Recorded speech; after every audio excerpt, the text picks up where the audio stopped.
কই গো, তোমার কি সকাল এখনো হয়নি নাকি?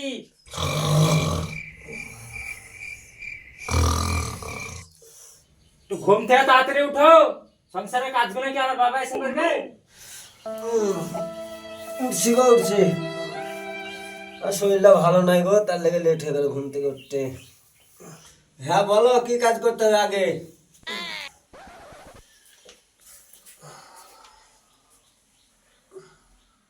তুমি জানো না কি কাজ করতে হয় সকালবেলায়? তোমার বাবা মা শিখায়নি? জানো না সকালবেলায় ঝাড়ু দিতে হয়, তারপরে বাসন মাজতে হয়, ঘর মুছতে হয়, তারপরে রান্না বসাতে হবে। যা সংসারে কাজ করবে খাসি।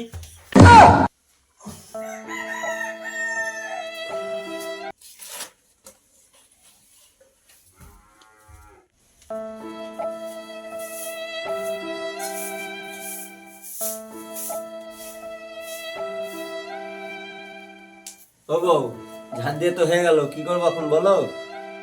তুমি জানো না কি কাজ করতে হবে? থালা বাসন গুলো কে মাজবে? তোমার বাবা এসে মাজবে? ঝাড় দেওয়ার পরে কি কাজ করতে হবে? তুমি থালা বাসন মাজতে হবে। হ্যাঁ ঠিক আছে, যাচ্ছি, থালা বাসন মাজছি।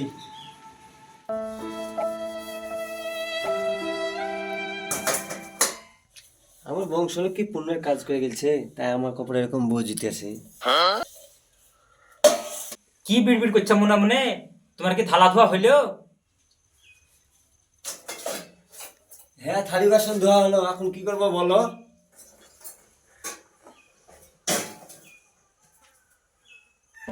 ও খাসি, তুমি জানো না আজ বৃহস্পতিবার, লক্ষ্মীবার, উঠান মুছতে হবে? হ্যাঁ গো, বুঝছি।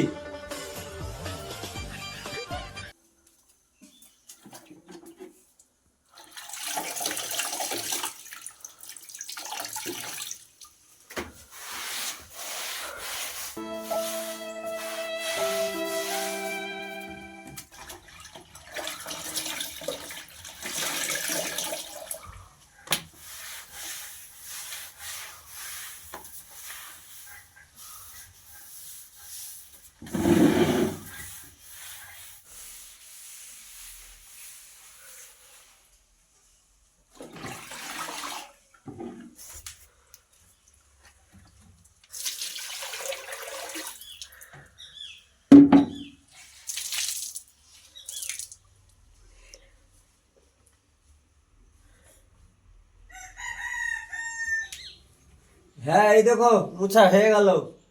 হ্যাঁ, এবার রান্না বসাও। আমি আবার খেয়ে বাপের বাড়ি যাব। আমার মা অসুস্থ, আবার রান্না বাড়া করতে হবে। হ্যাঁ হ্যাঁ, রান্না করছি, তুমি তাড়াতাড়ি খেয়ে তোমার মার বাড়ি যাও। হ্যাঁ, তুই গেলে কয়েক ঘন্টা আমি রেস্ট করবো। রান্না শেষ হলে তুমি বিছানা খাতা রোদে দিবা। আমার আবার গরম বিছানা ছাড়া রাতে ঘুম আসে না। তোর সাথে 2 বছর বিয়ে করা হয়ে গেল, কিন্তু ঠিক করে আজ পর্যন্ত কোনদিন খাওয়া দাওয়া করা হলো না। হবে কপাল, ভাগ্যের যেটাই আছে সেটাই হবে। আমার বন্ধুরা ঠিকই বলতো, জাত দেখে বিয়ে করা দরকার, টাকা দেখে বিয়ে করা দরকার না।